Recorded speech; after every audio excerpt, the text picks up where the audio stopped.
Koksidiosis masih menjadi ancaman bagi para peternak, tidak terkecuali ternak kelinci.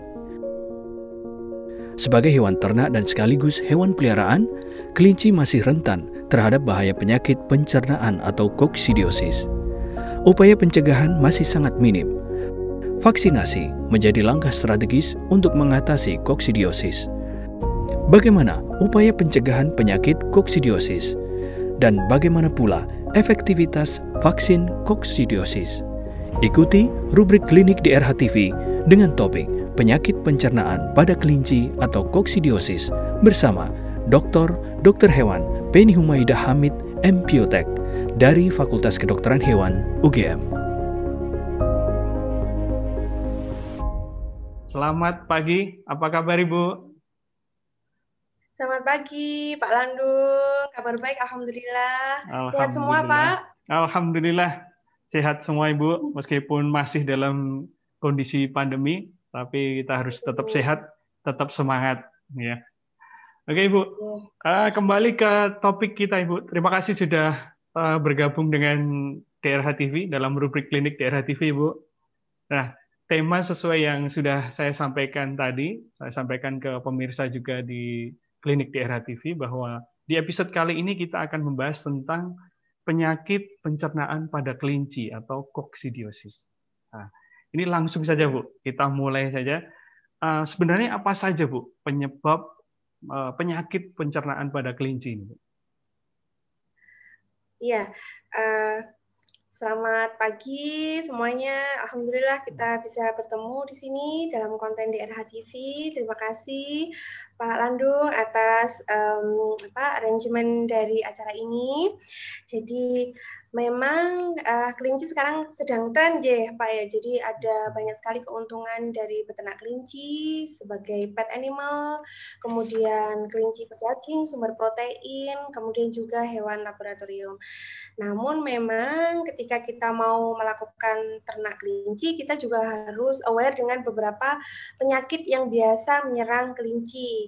Nah, salah satu yang memang sering menyerang kelinci itu diantaranya ada penyakit kulit ya. Kalau penyakit kulit kelihatan sekali. Nah, yang cepat menyebabkan kematian itu adalah penyakit saluran pencernaan. Nah, di sini banyak sekali penyebabnya. Jadi ada cacing ya, ada cacing-cacing jenis tertentu yang menyerang pada kelinci, kemudian juga bakteri ya, kemudian juga parasit. Jadi kalau tadi disebutkan koksidiosis, itu penyebabnya adalah parasit dari Apikomplexa. Jadi dia bisa mengakibatkan diare berlendir pada kelinci. Demikian Pak Landung. Oke. Nah, kalau ini sebelumnya mungkin pertanyaan usia untuk kelinci ini paling rentan itu apakah sejak mulai dari 0 bulan sampai dengan mungkin usia berapa Bu yang paling rentan untuk terserang penyakit itu, atau bahkan di semua usia itu mereka sangat rentan terhadap penyakit ini Bu? Oke. Jadi kalau khusus koksidiosis ya Pak, kalau koksidiosis itu dia setelah umur 6 minggu, jadi pasca sapi. Nah, bagi peternak kelinci, usia pasca sapi itu adalah usia yang sangat kritis. Dia ada kelinci itu mulai masa transisi dari induk, kemudian makan sendiri, dan di sapi terpisah dari induknya. Nah, kemudian selain itu juga masa yang kritis untuk beberapa jenis penyakit. Nah, jadi misalnya kalau koksidiosis ini dia umur 6 minggu sampai 5 bulan, itu usia yang sangat rentan ya. Dan hingga dia sudah berumur 2 tahun lebih pun itu masih bisa terinfeksi koksidiosis. Hanya saja tingkat kematian yang sangat tinggi itu bisa terjadi pada kelinci yang masih muda ini, yang baru sapi. Ya, jadi tingkat kematiannya bisa sampai 100% dan cepat sekali. Padahal kalau kita mau menternakkan kelinci, salah satu kunci keberhasilannya itu adalah efisiensi pada pola reproduksi. Jadi berapa kawinnya, kemudian berapa lahir, ya, sampai kemudian dia lahir hidup. Nah, critical point-nya itu pada saat setelah lahir dan masa sapi ini. Jadi kalau misalnya peternak itu bisa memproduksi sampai 1 tahun itu misalnya 1 ekor itu 8, kemudian 8 kali 60 ekor kelinci dari 1 induk misalnya 1 tahun, itu bisa sampai turun sampai hanya berapa ekor, 20 ekor per tahun dari satu induk. Itu kan drastis sekali. Nah, kerugiannya itu sangat besar karena penyakit koksidiosis ini. Makanya kemudian kenapa koksidiosis itu menjadi concern kita di sini untuk dilakukan penelitian, karena tingkat kerugiannya itu cukup besar dan sangat merugikan bagi keberlangsungan efisiensi peternakan kelinci yang menguntungkan. Seperti itu. Yeah. Nah, itu tadi menyangkut usia ya, menyangkut usia yang sangat rentan. Kemudian kalau di Indonesia sendiri kan ada 2 musim kemarau dan musim penghujan. Apalagi sekarang ini lagi hujan, lagi deres-deresnya ini. Apakah itu juga bisa menjadi faktor pemicu terhadap resiko penyakit-penyakit pada kelinci itu, Bu, terutama untuk koksidiosis ini? Iya, jadi ada memang penyakit-penyakit tertentu itu yang banyak terjadi pada peralihan musim, terutama peralihan musim ya Pak. Jadi kalau koksidiosis itu sebenarnya dia bisa menyerang sepanjang tahun, ya, menyerang sepanjang tahun karena koksidiosis itu agen infeksinya itu dia bisa bertahan di lingkungan sampai berpuluh-puluh tahun bahkan ya. Jadi dia memiliki dinding yang sangat kuat begitu agen infeksinya ini, dan dia tahan segala musim, baik musim hujan ataupun musim kemarau. Hanya saja pada saat peralihan musim misalnya, atau pada saat suhu yang sangat ekstrim berubah, sangat panas misalnya, atau pada saat dia terlalu lembab, nah itu ketahanan tubuh kelinci itu mengalami penurunan, ya, sehingga kemudian risiko terinfeksi itu menjadi lebih tinggi. Tapi kemudian pengaruh musim itu sendiri terhadap penyakitnya itu sendiri, eksistensi penyakitnya itu sendiri, penyakit itu tetap ada, baik musim kemarau, musim hujan, itu tetap ada. Agak sedikit berbeda dengan bakteri dan virus, ini bisa resisten di kondisi lingkungan. Jadi agen penyakitnya ini dia tetap aktif untuk waktu yang sangat panjang. Begitu Pak Pandu. Berarti bahaya sekali ya, Bu. Sepanjang musim dia bisa mengancam ya, bisa mengancam. Nah, kemudian menyangkut kemudian menyangkut tingkat kematiannya, Bu. Tingkat kematian dari karena disebabkan oleh koksidiosis ya terutama, ini apakah seberapa bahayanya? Apakah ternyata paling tinggi penyebab kematian di kelinci itu atau bagaimana? Ya, kalau koksidiosis itu di kelinci itu sebenarnya tergantung pada usia ya Pak ya. Kalau dia usianya masih rendah ya pasca sapi tadi, tingkat mortalitas atau kematiannya itu bisa sampai 90% ya. Tapi kalau sudah berusia di atas 5 bulan ya, itu dia bisa Pak. Jadi dia masih meningkat tinggi mortalitasnya ya. Kalau kemudian infeksinya cukup tinggi. Jadi bisa sampai 40-60% itu masih bisa. Namun demikian yang masih muda tingkat mortalitasnya itu lebih tinggi dibandingkan dengan usia yang sudah dewasa, atau biasanya kalau di atas 6 bulan itu bakalan induk ya. Bakalan induk itu masih bisa terinfeksi. Nah, kerugiannya bukan hanya dari tingkat kematiannya yang tinggi ya Pak, tetapi itu lebih ke efisiensi penyerapan pakan juga. Jadi kalau sudah terinfeksi itu saluran ususnya itu dia mengalami kerusakan epitelnya. Sehingga mau dikasih pakan berapapun itu dia tidak bisa gemuk. Jadi tingkat kerugiannya itu jangka panjang. Untuk kelinci yang memang mau dijual sebagai pedaging, nah ini dia menurunkan konversi atau peningkatan berat badan dengan intake pakan yang sama. Diberi pakan sekilo gitu, tetap aja nggak gendut-gendut gitu kan. Jadi infeksinya itu kronis begitu. Akumulasi kerugiannya untuk peternakan dalam skala besar itu menjadi sangat signifikan. Seperti itu. Berarti ketika sudah terkena ini, efeknya memang jangka panjang ya, pemulihannya nggak istilahnya terus dia sehat kemudian pulih seperti sedia kala nggak bisa ya, istilahnya susah seperti itu. Nah ini yang susah karena kerusakannya itu bersifat permanen. Nah ini ketika memang istilahnya bahayanya sebegitu besar, kemudian bagaimana cara pengobatannya, Bu? dan pencegahannya dengan adanya koksidiosis, ancaman koksidiosis ini? Iya. Kalau misalnya pada kelinci yang masih kecil gitu ya Pak ya, tadi kan kerugiannya lebih ke mortalitas ya, tingkat kematian yang tinggi. Kalau yang kelinci udah dewasa itu lebih pada kerusakan dan mengakibatkan konversi pakan yang kurang efisien begitu. Nah, selama ini pengobatannya itu dengan menggunakan preparat sulfa ya, preparat sulfa semacam antibiotik ya. Namun demikian itu cost-nya akan menjadi tinggi. Ya, kalau misalnya kelincinya sudah di atas 100-200, kos pengobatan itu akan menjadi tinggi. Kemudian juga tidak efisien pada kelinci yang kecil. Karena begitu terinfeksi, itu tingkat kematiannya cukup cepat. Jadi kecepatan antara efek pengobatan dengan tingkat kematian karena koksidiosis itu cepat kematiannya gitu loh. Jadi misalnya sore terjadi gejala gitu ya, paginya itu kebanyakan dia sudah mati begitu. Jadi untuk efisiensi pengobatan koksi ini dengan menggunakan preparat sulfa itu menjadi kurang efisien. Meskipun pada saat ini preparat sulfa masih digunakan. Kemudian yang kedua adalah resistensi, Pak.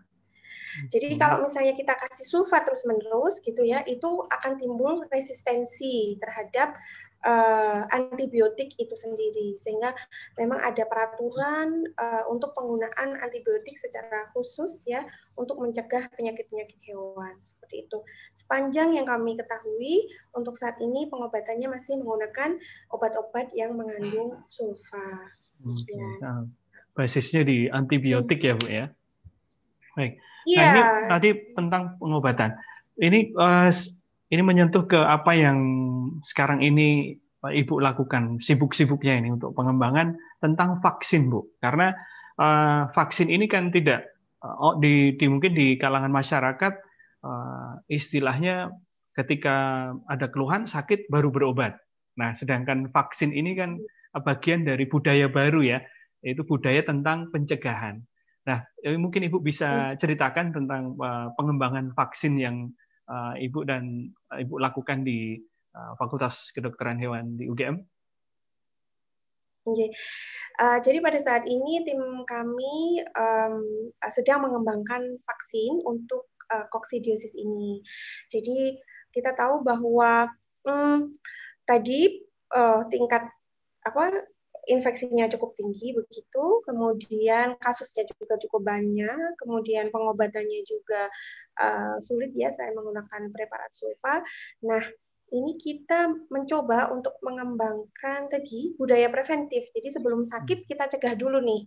Kita menggunakan memang mikroorganisme yang sudah kami seleksi di laboratorium begitu, sehingga kemudian harapannya ketika hewan itu belum terinfeksi kita sudah cegah dulu. Kita memberi mikroorganisme yang kita seleksi aman begitu dan akan menimbulkan kekebalan terhadap koksidiosis ya setelah diberikan satu kali pemberian, dan dia akan membawa kekebalan terhadap koksidiosis sepanjang hidupnya.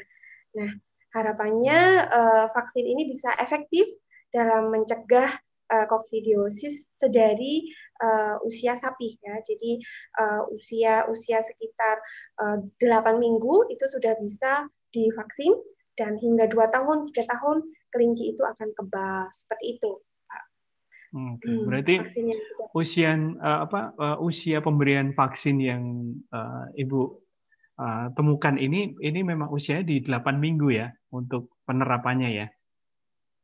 Iya, kalau kemudian peternak ingin kemudian dari awal itu diproteksi dari 8 minggu itu sudah bisa diberikan. Tapi di bawah 8 minggu belum bisa, karena kelinci di bawah 8 minggu itu tidak bisa diinfeksi dengan koksidiosis. Ya, jadi memang tidak ada reseptornya, jadi dia tidak bisa terinfeksi. Nah, mikroorganisme kami ini nanti akan menginfeksi kelinci tersebut, tapi dia bukan mikroorganisme yang ganas ya, tapi dia akan memicu kekebalan. Nah, kita bisa juga melakukan vaksinasi pada kelinci-kelinci yang usia sudah dewasa. Jadi usia di atas 5 bulan itu juga bisa dilakukan vaksinasi dengan preparat kita. Karena pada prinsipnya koksidiosisnya itu bisa berkembang sepanjang usia dari kelinci tersebut. Begitu, Pak.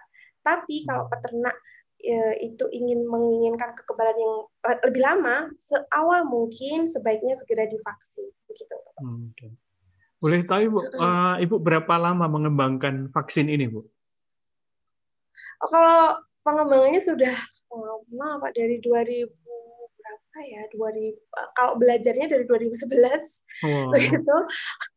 Kemudian 2011 ya, kemudian kita mulai untuk intensif itu dari grant-grant dari pemerintah itu 2016 ya. 2016, 17, kemudian kemarin bekerja sama dengan Eka Farma, kita dari 2019 untuk produksi yang lebih banyak.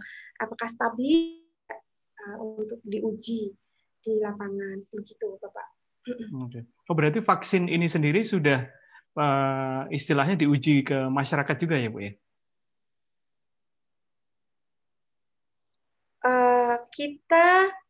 Jadi supaya produk kita itu sampai ke lapangan itu kan ada beberapa validasi. Jadi kita tidak mungkin untuk melakukan rilis produk itu sebelum teruji. Jadi kita sudah uji di lab, ya di lab Fakultas Kedokteran Hewan itu kita uji di laboratorium dengan situasi dan kondisi laboratoris. Kemudian kita uji masih di kampus, tapi di ruangan yang terbuka, menyerupai lingkungan sebenarnya. Itu sudah kita uji. Kemudian baru setelah menyerupai lingkungan sebenarnya, kemudian baru kita ke masyarakat, ke beberapa paguyuban dan komunitas, gitu. Kita uji dalam skala terbatas.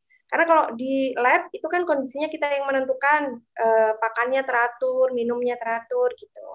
Kalau menyerupai lingkungan sebenarnya kita juga masih monitor. Tapi kalau sudah di masyarakat itu benar-benar kondisi real di masyarakat itu kita sudah lepas pakannya mau seperti apa, minumnya seperti apa. Nah itu kemudian kita sudah ujikan sampai sejauh itu. Begitu Bapak. Okay. Kalau di masyarakat sendiri, Ibu, waktu pertama kali mau menawarkan istilahnya mau menguji vaksin ini, ada kesulitan nggak, Bu? Istilahnya ada penolakan atau harus meyakinkan dulu ini apa? Apalagi kan ini istilahnya upaya pencegahan ya.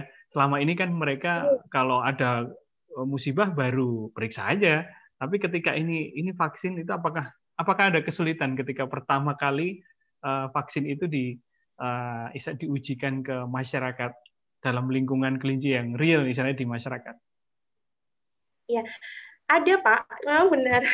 Jadi ada peternak juga yang tidak mau gitu, tidak berkenan ya, tidak berkenan loh. Ini kelinciku buat bahan percobaan nih gitu. Tapi ada juga yang terbuka begitu. Pak, kami sudah uji di lab hasilnya seperti ini dan bagaimana? Apakah berkenan kelincinya dijadikan juga kami uji juga, dan keuntungannya nanti adalah insya Allah akan kebal terhadap penyakit koksidiosis gitu. Ada juga yang terbuka, ada juga beberapa peternak yang tidak berkenan. Jadi kita memang akhirnya via sosmed ya Pak.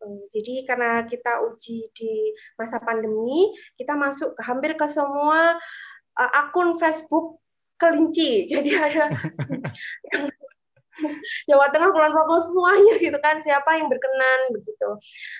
Dan akhirnya kami door to door gitu. Jadi kita tidak bisa untuk mengumpulkan peternak di dalam satu lokasi karena pandemi. Kita ke peternak yang kadang 10 ekor, 20 ekor begitu. Dan kemudian kami monitoring selama 2 minggu apakah ada kematian atau tidak. Kemudian selain itu yang patut kemudian diperhatikan lagi adalah kadang-kadang peternak itu mengira ini adalah obat. Ya, jadi ketika kita melakukan uji itu kita harus bilang sejujurnya pada peternak, Pak, ini vaksin. Kalau kelincinya dalam keadaan tidak fit, jangan divaksin, ya, karena itu bisa mengakibatkan tingkat keparahan penyakit lebih parah gitu. Seperti manusia, kalau vaksin kan juga dia harus sehat. Ya, seperti itu. Nah, itu kemudian juga dosisnya di dalam pengawasan. Karena peternak kadang-kadang dikasih banyak tuh supaya lebih sehat gitu kan. Kalau makanya kita ada dosis takaran, Pak, ini segini harus benar-benar segini kami yang memberikan gitu. Nah, ini juga nanti dijadikan concern gitu. Kalau untuk model vaksin gitu. sendiri itu konsumsinya apakah masyarakat akan nantinya bisa mandiri atau modelnya seperti apa, Bu, untuk mengasih vaksinnya? Iya, ini kemarin kita nanti minta pertimbangan juga kepada Eka Farma ya. Kita kemarin itu kemasannya adalah multidosis. Jadi satu botol itu mengandung 50 dosis ya. Kemudian pemberiannya itu adalah oral dari mulut diteteskan gitu. Nah, cuma kemudian kita ingin nanti lebih optimasi lagi. Pipetnya itu kan ada batasnya berapa mil gitu. Nah, jadi harus segitu tuh harus fix. Nah, nanti kita masih optimasi lagi apakah lebih baik dengan tetap tetes itu atau dengan spray disemprotkan sehingga lebih mudah gitu. Seperti itu, Pak.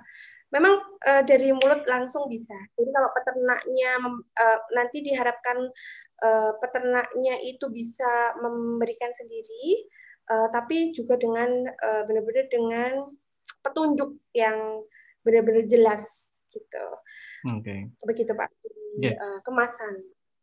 Mungkin terakhir Bu, apa sebenarnya yang mengilhami Ibu memutuskan untuk menciptakan vaksin koksidiosis ini, Bu?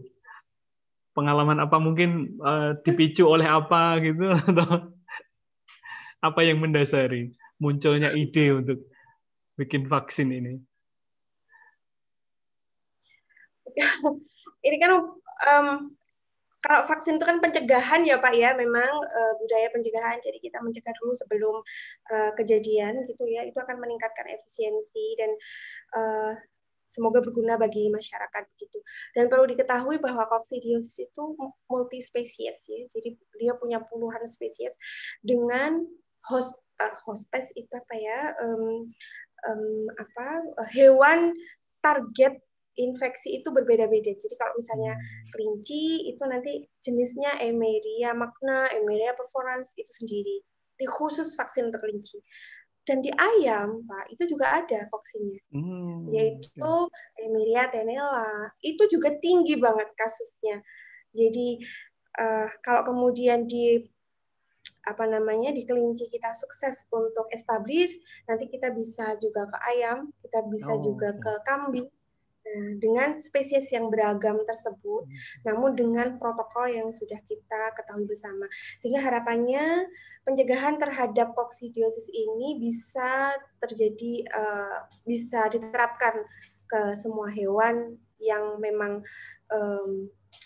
menguntungkan bagi masyarakat, begitu, bisa memberikan kemanfaatan yang luas kepada masyarakat, dan bisa meningkatkan efisiensi keberhasilan peternakan di masyarakat seperti itu. Baik Ibu, terima kasih sekali sharing ilmunya, pengetahuannya untuk terutama tentang koksidiosis di klinik DRH TV kita kali ini. Sekali lagi kami ucapkan terima kasih, sukses selalu, sehat selalu, sukses untuk vaksinnya, dan semoga nanti bisa berkembang ke tidak hanya kelinci tapi bisa ke hewan-hewan lainnya juga. Terima kasih sudah bersama dengan Klinik DRH TV, Bu. Selamat pagi, selamat bekerja, selamat beraktivitas kembali. Terima kasih, Pak Landung.